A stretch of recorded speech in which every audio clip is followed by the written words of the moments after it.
You ask Tiger to solve. This deals with linear equations with one unknown.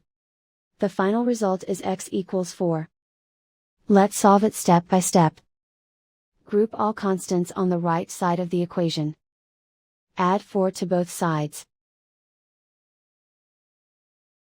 Simplify the arithmetic.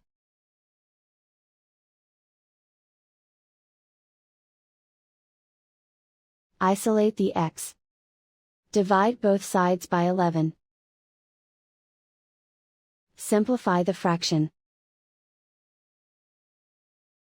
Find the greatest common factor of the numerator and denominator.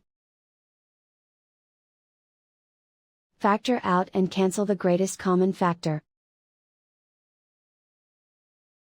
And so the final result is x equals 4.